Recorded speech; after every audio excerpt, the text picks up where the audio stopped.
Partagez, mettez le cœur que c'est la fin, c'est la rupture, ou bien c'est le nafila. Et encore c'est la descente. Mais je voudrais vous entretenir ce soir par rapport à 2 ou 3 points. Le premier point, c'est pour dire à certains perdus d'arrêter de mentir, certains journalistes, par rapport à la question des passeports. Et remercier les communicants, les activistes, parce que leurs efforts... je prendrai cet exemple pour leur dire, voilà pourquoi nous devons continuer à communiquer, nous devons continuer à dénoncer le CNRD. Vous avez vu que notre communication paye, jusqu'à qu'on aille payer un cabinet pour imposer une communication à la communauté internationale, ou bien à la communauté guinéenne, soit disant que notre passeport est très puissant. Mais malgré ça, ils ont raté la communication dans le classement de notre passeport.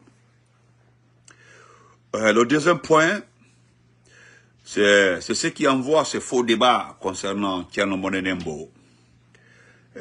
Moi, c'est pas ça qui m'intéresse. Il y a un passage qui m'intéresse beaucoup dans les dits de Monenembo. Ça concerne ce qui arrive à la Guinée. C'est ce qui me... Le débat entre Monenembo et les autres là, c'est pas mon problème. Ça m'intéresse pas. Parce que même Guillaume Awing est devenu aussi, éditeur. Guillaume Awing, l'ancien ministre professeur de mathématiques, est devenu aujourd'hui un patron de service de sécurité au port autonome de Conakry. Un ancien ministre. Le dernier point, c'est le petit récit, les petits écrits de Sékou Koundono qui sont très édifiants. Je prendrai ce que Sékou Koundono a écrit et juste mettre la vidéo de Ousmane Gawal. Vous comprendrez réellement ce comportement, l'acharnement d'Ousmane Gawal. Ce n'est qu'une simple mission orchestrée par Mamadi Doumbouya. Mais bref, avant de continuer, vous avez vu ce fainéant en train de se promener au port de Moribaya. Chers abonnés, chers communicants, chers activistes, je vous félicite. Nos dernières communications concernant Simandou perturbent quelqu'un. Nos dernières sorties, nos communications concernant Simandou désorientent aujourd'hui un individu qu'on appelle Mamadi Doumbouya. Jusqu'à aller faire une sortie pour aller visiter le port de Moribaya et puis mettre ça sur les réseaux sociaux. D'ailleurs, qu'est-ce qu'on trouve d'extraordinaire dans ça? C'est la comédie. Ce monsieur qu'on appelle Mamadi Doumbouya, le chef de la junte, ce fainéant, nous voudrons le rappeler que lorsque les premiers contrats de Simandou était en train d'être signé, il n'était qu'un simple soldat, un petit soldat. Il se met en valeur devant une entreprise dont les concepteurs, ceux qui ont rendu Simandou réel, vrai, se trouvent en prison et d'ailleurs d'autres ont disparu, kidnappés. Nous voulons rappeler à cet individu, à ce fainéant de Mamadi Doumbouya, ses poltrons, regardez comment gardement il est arrêté comme ça. Mais si tu sais que tu es gaillard, tu es fort, mais pourquoi tu prends tout un camp militaire et puis un hélicoptère pour aller? Non, d'autres n'ont pas vu. Mais voilà la différence entre un président démocratiquement élu et un poussiste. C'est la différence. Aurait été aujourd'hui le président Ouattara, hein? Ou bien le président Diomaye Faye. Regardez le président Diomaye Faye lorsqu'il était en train d'inaugurer cette station de pompage de carburant, c'est-à-dire il lançait les travaux de cette station d'hydrocarbures du Sénégal. Est-ce qu'il y avait tout un camp militaire là-bas? Non. Voilà la différence. Même dans le petit bateau, il est assis, regardez, il est entouré de 2 rangées de militaires. On ne le voit même pas. À peine même on le voit. C'est ce que tu appelles fierté. Quand j'entends certains, comme les Mansa Bilal et autres, parler de ta fierté, on dit non, Yara, Wara. Mais Wara Tidi, tu es un peureux, un petit peureux. Iba Mansaya ta ouya quand tu prends le pouvoir dans le mensonge, et quand tu prends le pouvoir avec la violence, et tu prends le pouvoir dans le sang, tu deviens une personne minuscule. C'est-à-dire, tu es l'ombre du mal. C'est-à-dire, tous ceux qui sont proches de toi, là, quand tu as peur. Même ceux qui sont avec toi, tu as peur. Légal, comment vas-tu? Tu as peur. Parce que c'est comme si la personne veut atteindre à ta dignité. Il veut te tuer ou bien je ne sais pas quoi. Islani. Le projet Simandou, regarde-toi. Mon grand Walter Souma, Binyani Mantara. Hein? Regarde comment tu as arrêté. Je suis en train de me moquer de toi. La communication des activistes du RPG, IFDG, les forces vives, on fait fort jusqu'à tu t'es déplacé. La communication du ministre, du PM, du Premier ministre, Komara, ainsi de suite. Tous ceux qui ont éclairé Simandou pour la population guinéenne, aujourd'hui, ont eu raison. Mais d'ailleurs, cirque Kenny Bolobi, tu allais faire du cirque là-bas, ça n'a pas de sens. Tu as arrêté. Ce qui me plaît, c'est que tu ne peux pas, comme certains le disent, que toi tu es calme, tu ne parles pas. C'est pas parce que tu ne peux pas parler, tu ne parles. C'est parce que tu ne sais pas t'exprimer au fait. Tu n'es pas à l'aise avec les mots français. C'est-à-dire, tu n'as pas le niveau. Celui qui est allé à l'école, celui qui comprend, qui peut expliquer la géopolitique, celui qui a une expérience dans la communication, qui sait différencier la démocratie, le putsch, le terrorisme, la gouvernance et autres, beaucoup de mots comme ça, là, c'est IP. Le gars Ibrahim Traoré, dans un stade, devant le monde entier, il fait un débat. Il est allé à l'école, c'est un ingénieur. Il communique avec sa population. Toi, ta communication, hein, c'est la violence. Ta façon de communiquer, c'est enlever Marouane. Ta communication, c'est enlever Fonike Mange, le tuer. Ta communication, c'est enlever Bilo. Ta communication, c'est enlever Nimaga. Ta communication, c'est enlever Ramotula Colon. Ta communication, c'est enlever El Sisi. Ta communication, c'est faire emprisonner le patron des modèles. Aluba. Ta communication, c'est emprisonner les gens. Voilà comment tu communiques. Tandis que Ibé Traoré, quand tu as des projets, il vient au stade ou bien devant des tribunes, il s'explique, il détaille. Demander à son peuple à un effort de guerre. Sa communication avait bien payé. Les Ouagalais, les Burkinabés ont participé à l'effort de guerre. Combien de 1000 milliards de francs CFA? Mais regardez, IB est venu leur dire la vérité. L'effort de guerre. Regarde aujourd'hui, la France demande aux Français de mettre la main à la poche pour participer au réarmement de l'armée française. Lui, IB Traoré du Burkina, le poussiste comme toi. Mais lui, son putsch est compris parce que c'est un contre-putsch. Parce que ils ont fait le putsch, Damiba les a trahis, et puis ils l'ont pris, ils l'ont mis de côté, ils ont continué maintenant l'objectif. Malgré qu'ils sont devant aujourd'hui une situation difficile, mais ça se comprend. Toi, tu ne peux pas communiquer. Ta communication, c'est tuer les gens, c'est la violence. Voilà. Tu as vu, moi, je ne parle plus de médias, fermeture des médias. Non. Parce que les médias ont reçu de l'argent pour se taire. Les médias ont reçu l'argent pour la fermer. Donc, vous voyez. Donc, là où tu es parti, là où tu as été, là où tu es parti aux Amoribaya, tu ne peux pas expliquer aux Guinéens l'utilité de Simandou. Tu passes la communication à un individu qu'on appelle Amara. Amara ne sait pas parler. Lui aussi n'a pas son CEP, ou bien le CE, le certificat d'études élémentaires. Il n'en a pas.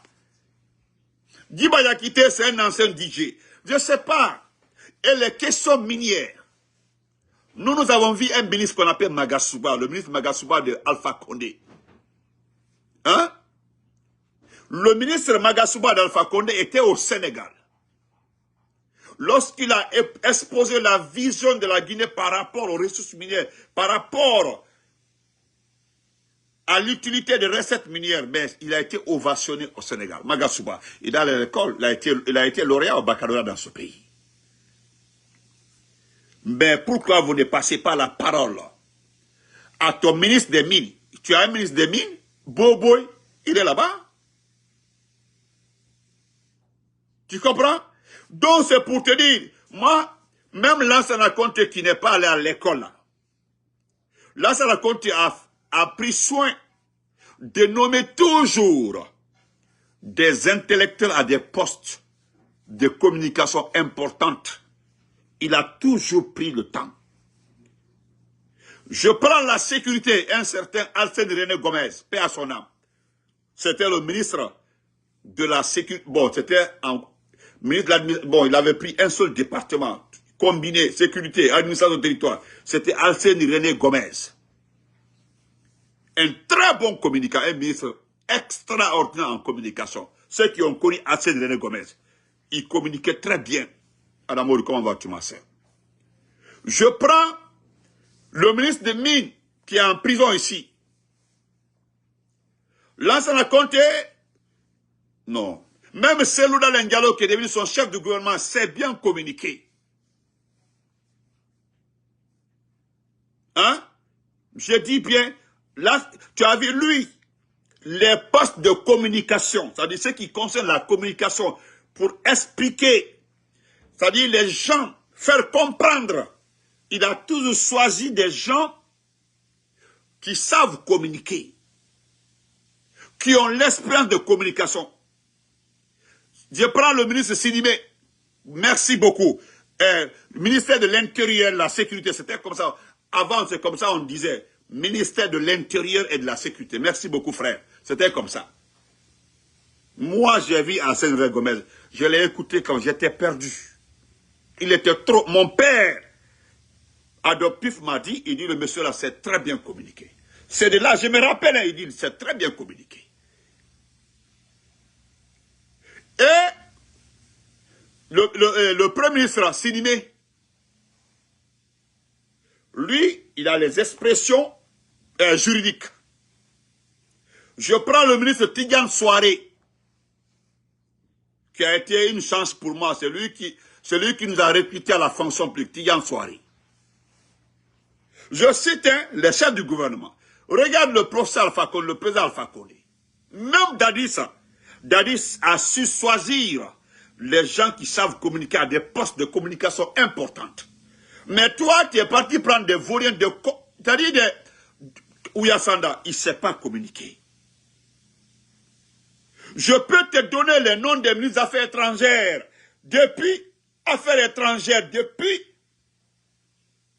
le temps de Lansana Conté, les Affaires étrangères, jusqu'à Alpha Condé, ils ont été toujours des grands communicants.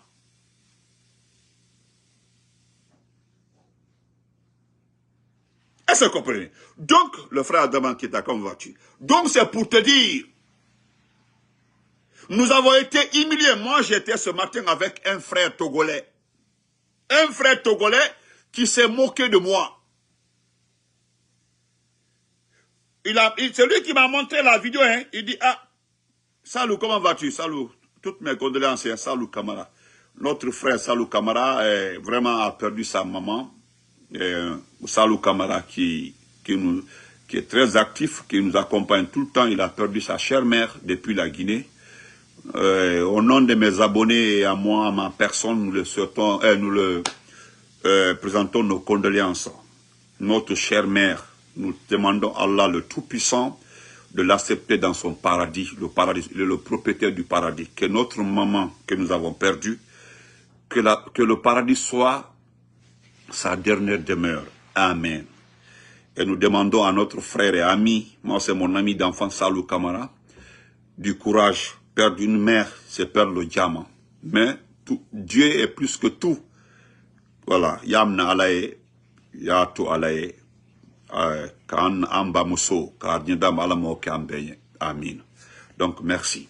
Donc, je peux citer les ministres des Affaires étrangères de temps de Lansana jusqu'à aujourd'hui. Le plus vaurien de voilà, c'est lui Ouyasanda. Nous avons été humiliés. C'est en République de Guinée que moi j'ai vu lors d'un journal parler qu'on qualifie. Voilà pourquoi je dis que je remercie les communicants, les activistes et les abonnés. Je l'ai dit en début d'intervention. Jean-Paul Sarr, oh, merci. Jean-Paul Sarr, Bana Sidibé, Abou, merci. Voilà. Voilà le frère Adraman qui était en train de citer. Les gens là sont passés depuis tant de l'ancien compte jusqu'à nous avons toujours eu des ministres à des postes de communication très importants. Oui. Dieu. Mon ami le Togolais, il me dit, ah, il dit ça c'est ton pays, si c'est. Je dis quel pays? Il dit regarde ici. On dit que votre passeport, le passeport guinéen, notre passeport qui fait partie des passeports les plus puissants d'Afrique.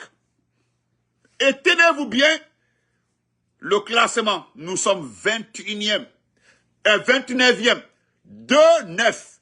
Il y a combien d'États en Afrique? 50, je crois bien. 50, 51 États en Afrique. Nous sommes 29e. 29e État. Et on fait un journal parler pour dire que notre passeport est l'un des passeports les plus puissants. Je pensais que c'était un amusement. Il dit, montre-moi. Il dit, écoute, c'est la Guinée. Je regarde, effectivement, c'était la Guinée. On parlait de la Guinée. Il dit, mais 29e. Il s'est moqué de moi. Il dit 29e et puis 29e, 29e passeport d'Afrique sur 50 États. 54, merci, 54. 29e, hein, même si, et puis, c'est un cabinet. Maurice Sanda est parti payer un cabinet à Londres. Un cabinet, c'est un cabinet, hein, c'est un cabinet, on connaît comment ça fonctionne. C'est parce que nous avons tellement communiqué sur les passeports, nous avons tellement déculotté les passeports, parce que même nous avons un artiste très bien connu, Soul Banks, il a eu des problèmes avec un passeport ici, au Sénégal. Nos chers concitoyens en Mauritanie ici ont eu des problèmes avec le passeport, avec ces passeports. Nos frères qui sont passés par Nicaragua ont eu des problèmes avec les passeports. Comment se fait-il qu'un cabinet peut, hein? Un cabinet peut nous dire carrément que la Guinée, c'est un cabinet, moi je ne connais pas c'est un cabinet qui est à Londres, qui a fait le classement. Je prends seulement le classement. 29e État, et les gens tapent les poitrines dans ce pays-là pour dire que notre passeport est puissant. N'importe quoi. 29e passeport sur 50 États. Plus de 50 États. 50 est devant là-bas, États. Nous sommes presque 30e. Et puis on est fiers de ça. Hein? Et puis d'ailleurs, ce qui me fait rire, on dit sur le plan international, nous sommes 89e État dans le monde. 85, comme ça. Votre ministre des Affaires étrangères a eu l'intelligence d'aller donner de l'argent à un cabinet pour faire cette étude. Cela a un rapport avec, selon lui, à notre communication. Parce que selon lui, Maurice Sanda, notre communication a tellement payé. Même le communiqué de l'ambassade de France, de la Guinée en France, c'était avant-hier, hein, le communiqué a passé qu'ils ont 444 passeports qui sont arrivés. 444 passeports sont arrivés en France, des passeports biométriques. Mais, pour avoir ton passeport, d'abord, tu dois donner ton numéro. C'est pas, il y a un lien, tu envoies ton numéro pour vérifier si ton passeport est arrivé. Regardez-moi un pays comme ça. Nous vivons avec des Ivoiriens, des Sénégalais ici, là. Qu'est-ce qu'ils font? Quand tu vas renouveler ton passeport ivoirien ici, là, tu vas à la Bank of America ici, là. Tu déposes l'argent là-bas, on te donne un numéro, tu vas avec ça, avec ton extrait de naissance. C'est fini, ton extrait, l'ancien passeport, tu déposes. Et puis c'est fini. 80, comment on appelle ça? 45 jours, ton passeport, on t'envoie ton passeport. Ça, c'est la Côte d'Ivoire. Le Sénégal, tu déposes l'argent à la banque, tu as un reçu, tu déposes ici, là, à New York, ici, au consulat, on te donne un reçu, et puis le passeport, 50 jours, le passeport est là, le Sénégal. Nous, on fait de la publicité, hein, la publicité pour 400 passeports, et puis ça, d'abord, il faut aller sur un site. Et voilà comment notre ministère des Affaires étrangères fonctionne. Voilà tant d'exemples. Vous voulez vivre comme ça pendant jusqu'en 2040?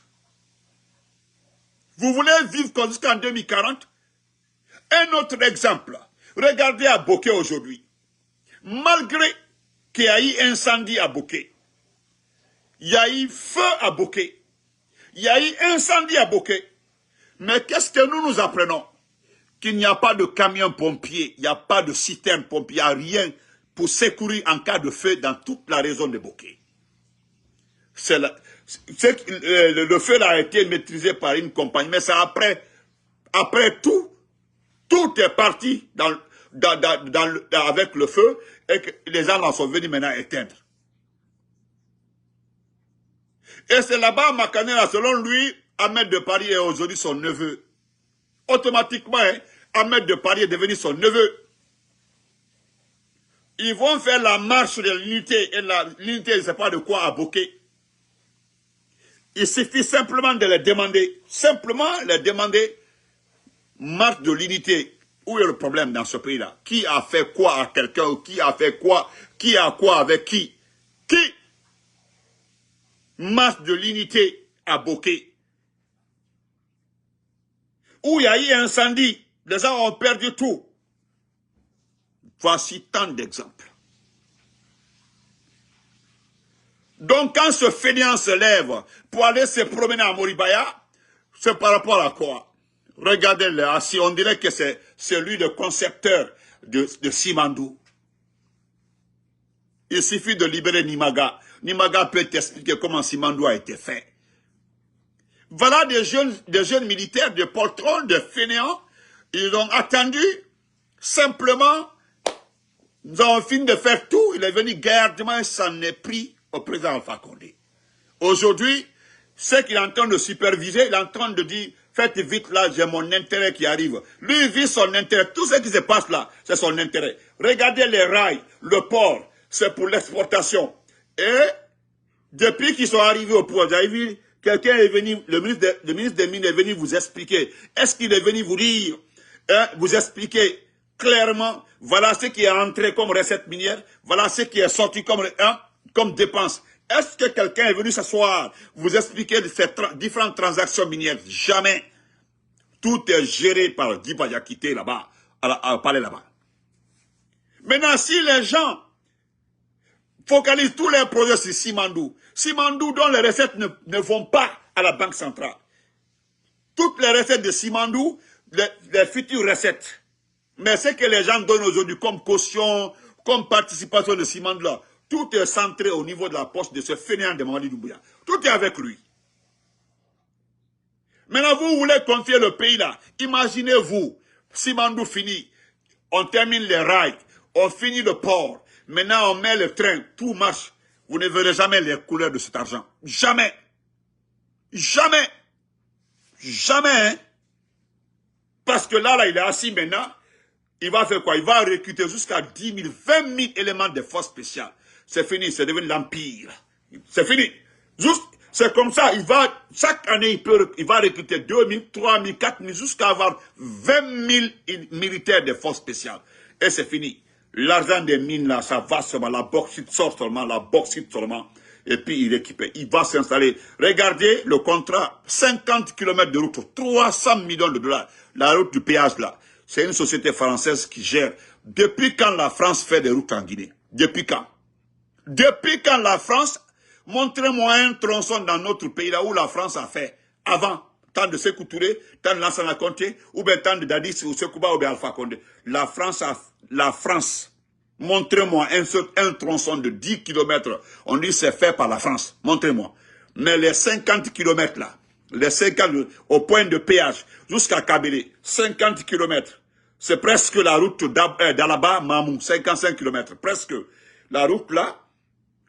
300 et quelques millions de dollars, une société française. Vous savez combien ils ont vendu le kilomètre à la Guinée? Est-ce que le ministre des Travaux publics est venu vous expliquer Combien a coûté le kilomètre? Combien? Parce que c'est réel. Les documents sont officiels. 50 km de route à 300 et quelques millions de dollars. 50 km de route. Est-ce que ce n'est même pas le ministre des Travaux publics qui est venu expliquer ça, hein? Tout est à la présidence, tout est négocié là-bas. Prenons la genèse de la Guinée. Donnez-moi, si ce n'est pas le projet coton de Cancan, le projet coton de Cancan, la France a eu quelle entreprise dans ce pays-là? Mais au moins, même si on n'est pas allé à l'école, qu'on t'explique qu'une société française va faire la route de Kabylie et quoi là-bas, au péage, 50 km à 300 et quelques millions de dollars. Et vous savez qui va payer ça? Et puis, vous parlez de péage. Le péage là appartient à qui? Vous pensez que ça appartient à l'État? Vous pensez que ça appartient à l'État? Les recettes du péage là, vous allez comprendre devant. C'est devant. Après Mamadi Doumbouya, les gens vont nous réclamer ici de l'argent. Des compagnies, des sociétés. Nous serons devant la Cour de la justice internationale tous les jours. Parce que les compagnies, des sociétés vont toujours attaquer notre futur président ici, dans ce pays-là.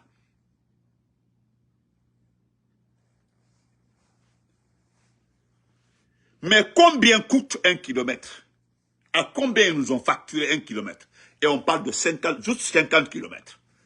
Presque le tronçon d'Alabama, 55 kilomètres. 300 et quelques millions de dollars.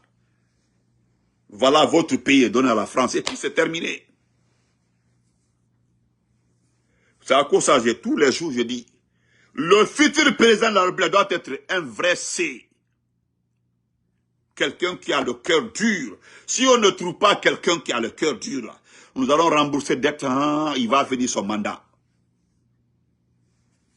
Vous comprenez? Excusez, ne le répondez pas. Hein. Voilà.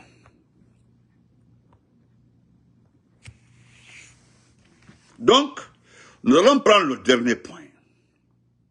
Rapidement.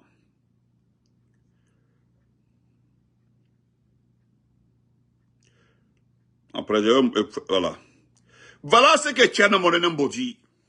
Ce qui m'intéresse. Je le lis simplement pour vous. Hein. C'est une réalité. Hein. Même le monsieur Lama, je suis contre lui dans certains débats, dans certaines situations, dans certains écrits. Je suis contre lui. Mais quand c'est vrai, là, il faut dire que c'est vrai. Moi, je suis comme ça. Je ne suis pas un hypocrite. Quand c'est vrai, quand c'est bon, il faut dire que c'est bon. Et puis c'est tout. Regardez ce qu'il dit. Et il dit, Tcherno Morenembo dit, petit Makana, il faut te calmer. Si c'est le niveau d'études là, tu n'arrives même pas à la cheville de ce monsieur-là. Niveau d'études. À plus forte raison, votre, comment il s'appelle là? Votre Guillaume Avink, le professeur de mathématiques du collège. Parce que lui, vous l'envoyez en classe de terminale mathématiques. Vous envoyez, je mets Guillaume Avinga à défi. Envoyez Guillaume Avink en terminale, sciences mathématiques. Comme il dit qu'il est professeur de mathématiques. Un professeur de maths du collège, là, lui aussi, il veut faire croire au monde entier qu'il est bien. Pardon, j'ai le respect pour les professeurs de mathématiques, hein, mais lui seulement, non, il faut le voir. Et je continue. Hein. Quel monde de vous dit? Il dit c'est à cause de la paresse de nos élites. Écoutez très bien. C'est à cause de la paresse de nos élites. Je veux dire, nos universitaires, nos prêtres, nos marabouts et nos officiers supérieurs, de leur paresse d'esprit, de leur lâcheté et de leur opportunisme, que ce merveilleux pays est devenu la chose ridicule et pestilentile qu'il est aujourd'hui. Ça, c'est les gros français, hein. Je me reprends. C'est à cause de la paresse de nos élites, je veux dire, nos universitaires, nos prêtres, nos marabouts et nos officiers supérieurs, de leur paresse d'esprit, de leur lâcheté et de leur opportunisme, que ce merveilleux pays est devenu la chose ridicule et pestilentile qu'il est aujourd'hui. Oui. C'est la vérité, non? C'est la vérité. Aujourd'hui, personne ne veut fournir un effort pour travailler. Les gens aiment la facilité, des courbettes, hein, des raccourcis. Tout le monde aime, c'est-à-dire les gens, ils aiment les raccourcis aujourd'hui pour être riches, rapidement, raccourcis. Il y a quelqu'un qui a demandé carrément à Makanera quel héritage il laisse à ses enfants, Makanera. Quel héritage? Parce que même la maison qu'il a construite là, c'est quelqu'un qui l'a aidé à faire. Merci Fatoumata Keïta, merci. Je continue. Je vais penser Koukoundouno, parce que c'est très intéressant, ce que Koukoundouno écrit. Ce que Koukoundouno, il écrit et puis c'est intéressant. Il dit, tu parles aujourd'hui de la nécessité d'avoir un discours apaisé. Écoutez très bien. Voilà. Tu parles aujourd'hui de la nécessité d'avoir un discours apaisé. Tu dis qu'il y a la critique, il y a le discrédit ou la diffamation. Dans l'histoire récente de la Guinée, y a-t-il eu et y a-t-il encore un acteur politique plus violent, y compris physiquement que toi, qui avait dit qu'il n'est pas interdit de tuer un président? N'était-ce pas une incitation à peine voilée au meurtre? Je continue. Selon toi, où se situe la frontière entre la critique et le discrédit ou la diffamation? Puisque tu es le monsieur, je sais tout, au service du chef de gang, Mamadi Doumbouya. Peux-tu dire pourquoi ce dernier et sa bande, dont tu fais partie, doivent être à l'abri de la critique? Es-tu devenu Dieu? Qui ne connaît et ne se souvient pas de tes méthodes de voyou dans ton engagement politique? Tu es très mal placé pour donner des leçons. Tais-toi et mange. Il n'a pas le nom de quelqu'un, mais c'est Ousmane Gawal. C'est Ousmane Gawal, clair et net, c'est Ousmane Gawal. Il l'a dit. Il l'a dit, lui, Ousmane Gawal, parce que dans son entretien avec les médias tout récemment là, il a parlé de critiques, de diffamation et autres. Mais lui, il a dit ici qu'il n'est pas interdit de tuer un président. C'était Alpha Condé, autant d'Alpha Condé. Et ça, c'est pas l'incitation au meurtre. C'est ça. C'est ce qu'il a dit. Et puis, tout le monde sait qu'il n'avait pas raison. Et je continue encore. La deuxième sortie de Sékou Koundouno, qui est très intéressante. Il dit, un ancien ministre des Transports, sous la présidence du général Lansana Conté, en l'occurrence, M. Selouda Diallo, est poursuivi d'après le procureur, très très spécial de la cour à la solde de Mamadi Doumbouya pour avoir détourné 5 millions de dollars.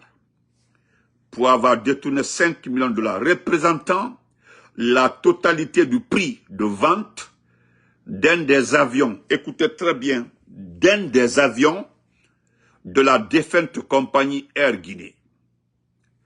Au-delà du caractère grotesque de cette accusation, il est à noter que Mamadi Doumbouya a, quant à lui, a déboursé la somme de 5 millions de dollars pour acheter un terrain à la minière. Oui, ça c'est vrai. Qui appartenait à la famille du feu Siaka Touré, jeune frère du président Sékou Touré. Mais Ali Touré n'est pas au courant. Ça là aussi c'est vrai. Ça c'est à la minière là-bas. L'espace là, il a tout acheté. À 5 millions de dollars, lui, Doumbouya. L'argent du contribuable. Et pourtant, le procureur très très spécial poursuit Selouda Diallo pour la vente de Air Guinée à 5 millions de dollars. le même montage, similaire quoi. Et alors, ce que Kouno dit, c'est qu'il a oublié Doumbouya aussi. Normalement, on doit poursuivre Doumbouya aussi pour avoir pris 5 millions de dollars cash.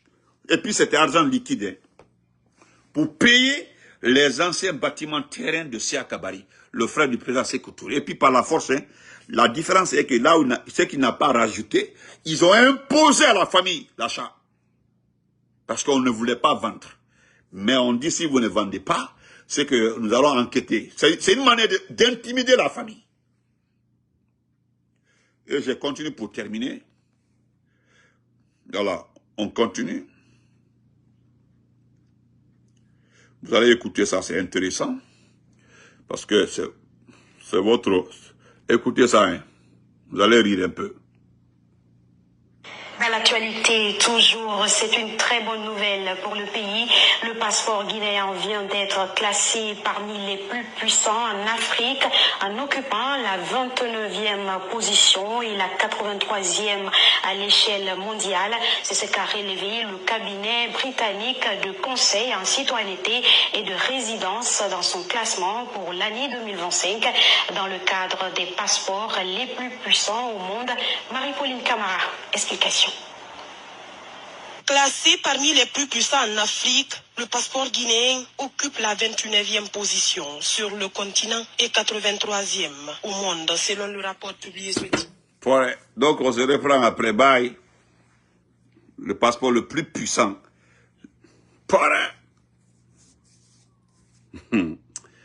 Non. Bye. On se reprend après.